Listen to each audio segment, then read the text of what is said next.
భక్తులారా, కొన్నిసార్లు ఇంట్లోకి అడుగుపెట్టగానే ఒక విచిత్రమైన భారంగా అనిపిస్తుందా?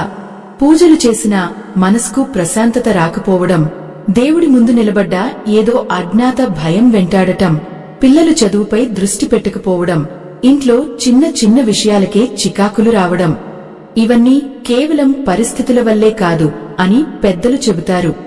ముఖ్యంగా పూజ గదిలో తెలియక ఉంచిన కొన్ని వస్తువులు ఇంటి ఆధ్యాత్మిక శక్తిని బలహీనపరుస్తాయని ధర్మశాస్త్రాలు హెచ్చరిస్తాయి.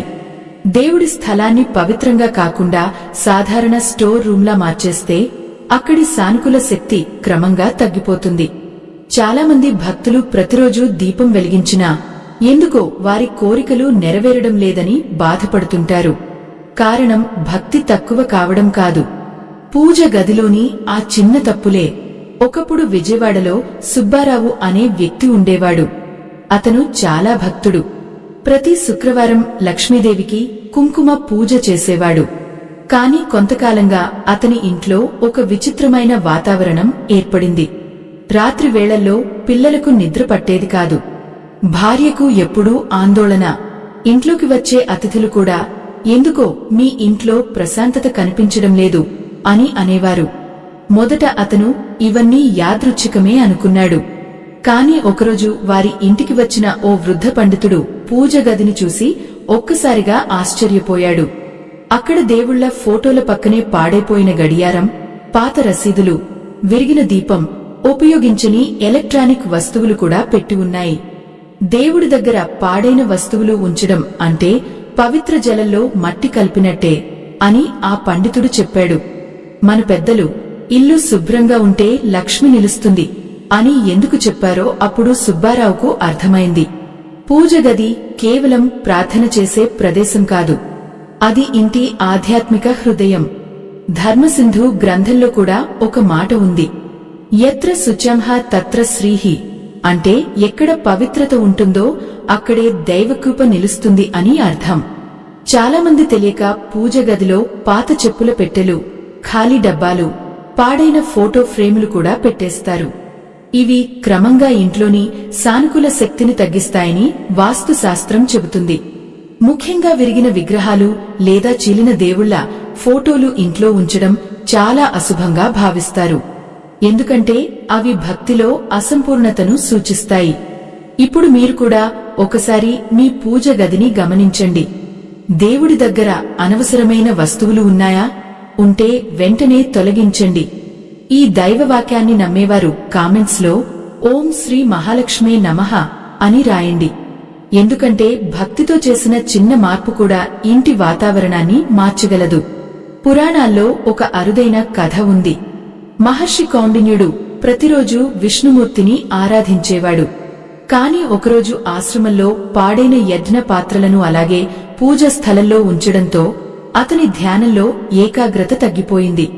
అప్పుడు ఒక సిద్ధపురుషుడు వచ్చి పవిత్ర స్థలంలో నిర్జీవమైన చెడు వస్తువులు నిలిస్తే మనసు కూడా భారమవుతుంది అని ఉపదేశించాడు.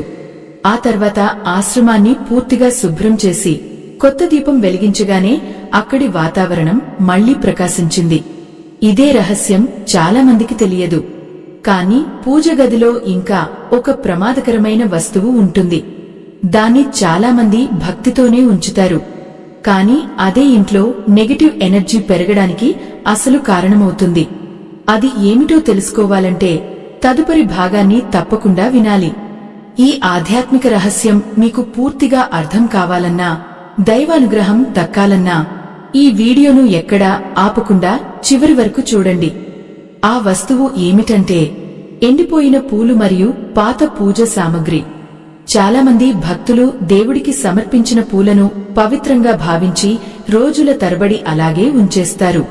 కాని శాస్త్రాల ప్రకారం దేవుడికి అర్పించిన పుష్పం తన పవిత్రతను ఒక నిర్దిష్ట సమయం వరకు మాత్రమే నిలుపుకుంటుంది. ఆ తర్వాత అది క్రమంగా తన శక్తిని కోల్పోయి అక్కడి వాతావరణాన్ని భారంగా మార్చుతుంది. ముఖ్యంగా ఎండిపోయిన తులసి దళాలు, వాడిపోయిన పూలమాలలు, పాడైన అగరబత్తుల అవశేషాలు పూజ గదిలో పేరుకుపోతే ఆ స్థలం పవిత్రత తగ్గిపోతుందని ఆగమశాస్త్రం చెబుతుంది. సుబ్బారావు ఇంట్లో కూడా ఇదే జరిగింది. దేవుడి ఫోటోల ముందు 3 నెలల క్రితం పెట్టిన పూలమాలలు ఇంకా అలాగే ఉన్నాయి. ప్రతి పండుగకు కొత్త పూలు పెడుతుండేవారు కాని పాతవి తొలగించేవారు కాదు. ఒకరోజు అతని చిన్న కుమార్తె దేవుడి ముందు దీపం పెట్టడానికి వెళ్లి, నాన్నా, ఇక్కడ ఏదో వింత వాసన వస్తోంది అని చెప్పింది. అప్పుడే అతనికి పూజ గది ఎంత నిర్లక్ష్యంగా మారిందో అర్థమైంది. మన పెద్దలు ఎందుకు ప్రతిరోజు పూజ స్థలాన్ని శుభ్రం చేయాలని చెప్పారో అతనికి అప్పుడు తెలిసింది. శుభ్రతే శివత్వానికి మొదటి మెట్టు అనే ఒక పాత తెలుగు సామెత ఉంది. దేవుడి దగ్గర పవిత్రత నిలవాలంటే అక్కడి ప్రతి వస్తువు పరిశుభ్రంగా ఉండాలి. పూజ గది అనేది మన మనసుకు అద్దం లాంటిది. అక్కడ అలజడి ఉంటే మనసులో కూడా అలజడి పెరుగుతుంది. అందుకే ప్రతి ఉదయం లేదా సాయంత్రం కనీసం 2 నిమిషాలు అయినా పూజ గదిని శుభ్రం చేయాలి. పాత పూలను పవిత్రమైన చెట్టు కింద లేదా ప్రవాహ జలాల్లో వదలాలి. వాటిని చెత్తబుట్టలో వేయకూడదు అని పెద్దలు చెబుతారు. ఈ విషయం గురించి స్కంద పురాణంలో ఒక ఆసక్తికరమైన ఉదాహరణ ఉంది. ఒక రాజు ప్రతిరోజూ శివుడికి పుష్పాభిషేకం చేసేవాడు. కాని ఆలయంలో వాడిపోయిన పూలను తొలగించకుండా అలాగే ఉంచేవాడు. కొంతకాలానికి అతనికి నిద్రలో ఎప్పుడూ అశాంత్వన కలిగేది. అప్పుడు ఒక సన్యాసి, పూజలో సమర్పించినది పవిత్రమే, కాని కాలం దాటిన తర్వాత దానిని గౌరవంగా తొలగించకపోతే అది స్తబ్దతను సృష్టిస్తుంది అని చెప్పాడు. రాజు ఆ మాట విని ఆలయాన్ని పూర్తిగా శుభ్రం చేయించాడు. ఆ రోజు నుంచి అతని మనసులో మళ్లీ ప్రశాంతత వచ్చింది. మీరు కూడా గమనించండి, కొన్నిసార్లు పూజ గదిలోకి వెళ్లగానే మనసుకు ఉల్లాసంగా అనిపించదు. కారణం భక్తి తక్కువ కావడం కాదు, అక్కడ నిలిచిపోయిన పాత శక్తులే. అందుకే దేవుడి దగ్గర ఎప్పుడూ తాజా పూలు, పరిశుభ్రమైన వస్త్రాలు, వెలిగే దీపం ఉండాలి. ఈ దైవ సందేశాన్ని విశ్వసించేవారు కామెంట్స్ లో గోవిందా గోవిందా అని రాయండి. ఎందుకంటే దైవశక్తి నిలవాలంటే పవిత్రత కూడా నిలవాలి. సుబ్బారావు ఆ పండితుడి మాటలు విన్న తర్వాత పూజ గదిని పూర్తిగా శుభ్రం చేశాడు. పాత పూలమాలలు తొలగించాడు. విరిగిన వస్తువులను బయటకు తీసేశాడు. ఆ రోజు సాయంత్రం కొత్తగా దీపం వెలిగించగానే ఎన్నో రోజుల తర్వాత అతని ఇంట్లో ఒక విచిత్రమైన ప్రశాంతత కనిపించింది. పిల్లలు కూడా ఆ రాత్రి హాయిగా నిద్రపోయారు. కాని పండితుడు వెళ్లే ముందు మరో హెచ్చరిక చేశాడు. ఇవి మాత్రమే కాదు, పూజ గదిలో చాలామంది చేసే ఇంకో పెద్ద తప్పు ఉంది. అది దేవుడి కృపనే క్రమంగా దూరం చేస్తుంది అని అన్నాడు. ఆ మాట విన్న వెంటనే సుబ్బారావు గుండెల్లో ఒక తెలియని ఆందోళన మొదలైంది. అసలు ఆ తప్పు ఏమిటి? ఎందుకు అది అంత ప్రమాదకరమని పండితుడు చెప్పాడు. పండితుడు నెమ్మదిగా పూజ గదిలోని ఒక మూలను చూపించాడు. అక్కడ పాత క్యాలెండర్లు, ఎన్నో దేవుళ్ల చిన్న చిన్న ఫోటోలు ఒకదానిపై ఒకటి పేర్చి పెట్టబడి ఉన్నాయి. కొన్ని ఫోటోలు దుమ్ముతో కప్పబడి ఉన్నాయి. మరికొన్ని చిట్లిపోయి అంచులు ఆడిపోతున్నాయి. దేవుడి చిత్రాన్ని గౌరవంగా ఉంచకపోవడం కూడా ఒక రకమైన అపచారమే అని పండితుడు చెప్పాడు. చాలామంది ప్రతి సంవత్సరం కొత్త క్యాలెండర్లు తెచ్చి పాత దేవుళ్ల క్యాలెండర్లను పూజ గదిలోనే మూలకు తోసేస్తారు. కాని శాస్త్రాల ప్రకారం దేవతా చిత్రాలను నిర్లక్ష్యంగా పేరుకుపోయేలా ఉంచడం ఇంట్లో ఆధ్యాత్మిక స్తబ్దతను పెంచుతుంది. పూజ గదిలో దేవుడి ఫోటోలు ఎక్కువగా ఉంటే మంచిదని చాలామంది అనుకుంటారు. కాని వాస్తవానికి భక్తి సంఖ్యలో కాదు, శ్రద్ధలో ఉంటుంది. ఒక దేవతా చిత్రాన్ని కూడా పరిశుభ్రంగా, గౌరవంగా ఉంచితే చాలు. అతి అన్నది అమ్ముతానికైనా విషమే అనే సామెత ఇక్కడ కూడా వర్తిస్తుంది. గది చిన్నదైనా మనసు పవిత్రంగా ఉంటే చాలు. కాని పూజ గదిని పాత వస్తువుల నిల్వ గదిలా మార్చేస్తే అక్కడి ప్రశాంతత క్రమంగా మాయమవుతుంది. సుబ్బారావు భార్య ఒక విషయం గుర్తు చేసుకుంది. ప్రతి పండుగకు వచ్చిన దేవతా ఫోటోలను పవిత్రమైనవి అని భావించి పూజ గదిలోనే ఉంచేది. తొలగించడానికి భయపడేది. అప్పుడు పండితుడు ఒక సులభమైన మార్గం చెప్పాడు. గౌరవంగా పాత చిత్రాలను శుభ్రమైన వస్త్రంలో చుట్టి ఆలయానికి లేదా పవిత్ర స్థలానికి ఇవ్వాలి, లేకపోతే ప్రవాహ జలాల్లో విడిచిపెట్టాలి అని చెప్పాడు. అప్పుడు ఆమె ముఖంలో ఒక ప్రశాంతత కనిపించింది. ఇక్కడ ఒక గొప్ప పురాణగాథ గుర్తుకు వస్తుంది. ఒకసారి విదర్భ దేశంలో ధర్మవర్మ అనే రాజు ఉండేవాడు. అతను భక్తుడే కాని రాజభవనంలోని పూజ మందిరాన్ని అనవసర వస్తువులతో నింపేశాడు. పాత విగ్రహాలు, చిట్లిన చిత్రాలు, వాడిపోయిన పూలతో అక్కడ ఎప్పుడూ భారమైన వాతావరణం ఉండేది. ఒక రాత్రి అతనికి స్వప్నంలో ఒక మహర్షి దర్శనమిచ్చి, పవిత్రత లేని స్థలంలో దైవచైతన్యం నిలవదు అని హెచ్చరించాడు. మరుసటి రోజు రాజు పూజ మందిరాన్ని పూర్తిగా శుభ్రం చేయించాడు. ఆశ్చర్యంగా అదే రోజు నుంచి రాజభవనంలో కలహాలు తగ్గిపోయాయి. మీ ఇంట్లో కూడా పూజ గదిలో దుమ్ము పట్టిన ఫోటోలు ఉన్నాయా? విరిగిన ఫ్రేములు ఇంకా అలాగే ఉన్నాయా? అయితే ఇవాళే వాటిని గౌరవంగా తొలగించండి. ఈ దైవ సందేశాన్ని నమ్మేవారు కామెంట్స్ లో ఓం నమో నారాయణాయ అని రాయండి. ఎందుకంటే పవిత్రత అనేది కేవలం వెలిగే దీపంలో కాదు, మనం దేవుడిని ఎలా గౌరవిస్తున్నామన్న దాంట్లో ఉంటుంది. ఆ రోజు రాత్రి సుబ్బారావు కుటుంబం కలిసి పూజ గదిని పూర్తిగా శుభ్రం చేసింది. పాత క్యాలెండర్లను గౌరవంగా తొలగించారు. చిట్లిన ఫోటోలను కొత్త ఫ్రేముల్లో పెట్టారు. ఆ తర్వాత ఒక చిన్న నెయ్యి దీపం వెలిగించారు. అప్పుడు పండితుడు ఒక్కసారిగా గంభీరంగా అన్నాడు, ఇప్పుడే మీరు చూసింది బయట కనిపించే సమస్యలు మాత్రమే, కానీ ఇంకా ఒక దాగి ఉన్న విషయం ఉంది. అది మీ ఇంట్లో నెగటివ్ ఎనర్జీకి మూల కారణం కావచ్చు. ఆ మాట విన్న వెంటనే అందరూ ఒక్కసారిగా నిశ్శబ్దంగా మారిపోయారు. ఎందుకంటే పండితుడి చూపు నెమ్మదిగా పూజ గదిలోని తలుపు వైపు తిరిగింది. అక్కడ ఉన్న ఒక సాధారణ వస్తువును చూసి అతను ఆశ్చర్యపోయాడు. కాని ఆ వస్తువు వల్ల ఇంత పెద్ద ఆధ్యాత్మిక ప్రభావం ఉంటుందని ఎవరూ ఊహించలేదు. అసలు అది ఏమిటి? ఎందుకు పండితుడు ఒక్కసారిగా ముఖం మారిపోయాడు? పూజ గది తలుపు వెనుక భాగంలో ఒక పెద్ద అద్దం వేలాడుతూ ఉంది. సుబ్బారావు భార్యకు అది అలంకరణగా బాగుంటుందని అనిపించి అక్కడ పెట్టింది. కాని పండితుడు వెంటనే పూజ గదిలో లేదా దేవుడికి ఎదురుగా అద్దం ఉంచడం చాలా జాగ్రత్తగా చేయాలి అని హెచ్చరించాడు. ఎందుకంటే అద్దం కేవలం ప్రతిబింబాన్ని మాత్రమే చూపదు, అది అక్కడి శక్తిని కూడా రెట్టింపు చేస్తుందని వాస్తు శాస్త్రం చెబుతుంది. పవిత్రంగా ఉంచితే మంచును పెంచుతుంది, కాని అక్కడ అలజడి, దుమ్ము, అనవసర వస్తువులు ఉంటే వాటి ప్రభావాన్ని కూడా పెంచుతుంది.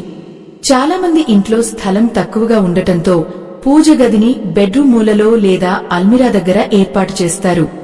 అక్కడే అద్దాలు కూడా ఉంటాయి. కాని దేవుడి దీపం నేరుగా అద్దంలో ప్రతిబింబిస్తే అది మనసులో అస్థిరతను కలిగిస్తుందని కొంతమంది ఆచార్యులు చెబుతారు. ముఖ్యంగా రాత్రివేళ పూజ గది అద్దంలో పడే నీడలు ఇంట్లో ఒక విచిత్రమైన భారాన్ని సృష్టిస్తాయని పెద్దలు భావిస్తారు. అందుకే పాతకాల ఇళ్లలో పూజ గదులు చాలా సాధారణంగా అలంకారాల కంటే పవిత్రతకు ప్రాధాన్యం ఇస్తూ నిర్మించేవారు. మంచి చోట మణి మెరుస్తుంది అనే సామెత మీకు తెలుసు కదా. అలాగే పవిత్రమైన స్థలంలో సరైన వస్తువులే ఉండాలి. అద్దం తప్పనిసరిగా ఉంటే అది పరిశుభ్రంగా ఉండాలి. దేవుడి ముందు నేరుగా కాకుండా పక్కవైపు ఉండాలి. ముఖ్యంగా పగిలిన అద్దం పూజ గదిలో అసలు ఉండకూడదు. పగిలిన ప్రతిబింబం మనసులో విభజనను సూచిస్తుందని వాస్తుశాస్త్రం చెబుతుంది. ఇక్కడ ఒక అరుదైన కథ ఉంది. కాశీలో వేదమూర్తి సోమయాజులు అనే పండితుడు ఉండేవాడు. అతని ఇంట్లో ప్రతిరోజూ వేద పారాయణం జరిగేది. కాని కొంతకాలానికి ఇంట్లో చిన్న చిన్న అపార్థాలు పెరిగాయి. కారణం ఎవరికీ అర్థం కాలేదు. ఒకరోజు అతని గురువు ఇంటికి వచ్చి పూజ మందిరంలో పగిలిన అద్దం ఉన్నట్టు గమనించాడు. పవిత్ర స్థలంలో పగిలిన ప్రతిబింబం ఉంటే ఆ ఇంటి మనోశాంతి క్రమంగా దెబ్బతింటుంది అని చెప్పాడు. వెంటనే ఆ అద్దాన్ని తొలగించి కొత్త దీపం వెలిగించగానే ఇంటి వాతావరణం పూర్తిగా మారిపోయిందని చెబుతారు. మీ ఇంట్లో కూడా పూజ గది దగ్గర అద్దం ఉందా? అది శుభ్రంగా ఉందా? ఒకసారి గమనించండి. ఎందుకంటే చిన్న మార్పులు కూడా పెద్ద ఆధ్యాత్మిక ఫలితాలను ఇస్తాయి. ఈ దైవ సందేశాన్ని విశ్వసించేవారు కామెంట్స్ లో శ్రీరామ జయం అని రాయండి. భక్తి అంటే కేవలం ప్రార్థన కాదు, పవిత్రతను కాపాడుకోవడం కూడా. సుబ్బారావు కుటుంబం వెంటనే ఆ అద్దాన్ని అక్కడి నుంచి తీసేసింది. ఆ రాత్రి ఎన్నో రోజుల తర్వాత వాళ్ల ఇంట్లో ఒక ప్రశాంతమైన నిశ్శబ్దం కనిపించింది. సుబ్బారావు కళ్లలో ఆనందం మెరుస్తోంది. ఇంత చిన్న విషయాలు కూడా ఇంటి వాతావరణాన్ని మార్చగలవా అని అతను ఆశ్చర్యపోయాడు. పండితుడు చిరునవ్వుతో, దైవశక్తి చాలా సూక్ష్మంగా పనిచేస్తుంది అని చెప్పాడు. భక్తులారా, ఇలాంటి ఆధ్యాత్మిక విషయాలను మరింతమందికి చేరవేయడానికి మీ ఆశీస్సులతో మా సేవ కొనసాగుతోంది. మీకు సాధ్యమైనంత చిన్న సహాయమైనా స్కానర్ ద్వారా అందిస్తే మరిన్ని దైవ సందేశాలు భక్తులందరికీ చేరుతాయి. మీ సహాయం కూడా ఒక పుణ్యకార్యమే. అయితే కథ ఇంకా ముగియలేదు. పండితుడు వెళ్లే ముందు చివరిసారిగా పూజ గదిలోని దీపాన్ని గమనించి ఒక్కసారిగా ముఖం గంభీరంగా మార్చాడు. ఇంట్లో నెగటివ్ ఎనర్జీ పెరగడానికి అసలు మూలం ఇదే కావచ్చు అని అన్నాడు. ఆ మాట విన్న వెంటనే అందరి గుండెల్లో మళ్లీ భయం మొదలైంది. అసలు ఆ దీపంలో ఏమి కనిపించింది? పండితుడు నెమ్మదిగా దీపాన్ని చేతిలోకి తీసుకుని చూశాడు. అది బయటకు మెరిసిపోతున్నట్టే కనిపించినా లోపల పాత నూనె మురికి గట్టిగా పేరుకుపోయింది. చాలామంది భక్తులు ప్రతిరోజూ దీపం వెలిగిస్తారు, కానీ దీపాన్ని పూర్తిగా శుభ్రం చేయడం మర్చిపోతారు. శాస్త్రాల ప్రకారం పూజలో వెలిగించే దీపం కేవలం వెలుగు కాదు, అది ఇంటి ఆధ్యాత్మిక శక్తికి ప్రతీక. అందుకే దీపం పరిశుభ్రంగా లేకపోతే అక్కడి పవిత్రత కూడా క్రమంగా తగ్గిపోతుందని పెద్దలు చెబుతారు. దీపం ఉన్న చోట దారి ఉంటుంది అనే సామెత మనందరికీ తెలుసు. కాని అదే దీపం మురికిగా పాడైపోయిన స్థితిలో ఉంటే అది మనసులోని ప్రశాంతతను కూడా మందగింపజేస్తుంది. ముఖ్యంగా పాత నూనెను అలాగే ఉంచి మళ్లీ మళ్లీ దీపం వెలిగించడం వాస్తు ప్రకారం మంచిది కాదని కొందరు ఆచార్యులు చెబుతారు. ప్రతి పూజ ముందు దీపాన్ని శుభ్రం చేసి తాజా నూనె లేదా నెయ్యితో వెలిగిస్తే ఇంట్లో సానుకూల వాతావరణం పెరుగుతుందని నమ్మకం. సుబ్బారావు భార్యకు ఆ మాటలు విన్న తర్వాత చాలా బాధ వేసింది. మేము భక్తితోనే చేస్తున్నాం, కానీ తెలియక తప్పులు చేశామా అని అడిగింది. అప్పుడు పండితుడు ఎంతో ప్రశాంతంగా చెప్పాడు, దేవుడు శిక్షించడానికి కాదు, మార్గం చూపడానికి ఉంటాడు. తప్పు తెలిసిన తర్వాత దాన్ని సరిచేసుకోవడమే నిజమైన భక్తి అని అన్నాడు. ఆ మాటలు విన్న వెంటనే అందరి మనసులో ఒక కొత్త ఆశ మొదలైంది. ఆ తర్వాత పండితుడు ఒక అరుదైన పురాణ ఉదాహరణ చెప్పాడు. ఒకసారి అవంతి దేశంలో ఒక వృద్ధ మహిళ ప్రతిరోజూ లక్ష్మీదేవికి దీపం వెలిగించేది. కాని ఆమె వాడుతున్న దీపం చాలా పాతది, మురికిగా ఉండేది. కొంతకాలానికి ఆమెకు పూజలో ఏకాగ్రత తగ్గిపోయింది. ఒకరోజు ఆలయ అర్చకుడు ఆమెకు కొత్త మట్టి దీపం ఇచ్చి, పరిశుభ్రమైన వెలుగు మనసుకు వెలుగునిస్తుంది అని చెప్పాడు. ఆ రోజు నుంచి ఆమె ప్రతి ఉదయం దీపాన్ని శుభ్రం చేసి వెలిగించసాగింది.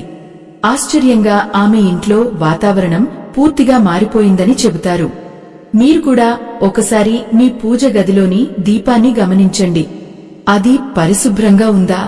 పాత వత్తులు, మురికి నూనె అలాగే ఉన్నాయా? ఉంటే ఇవాళే మార్చండి.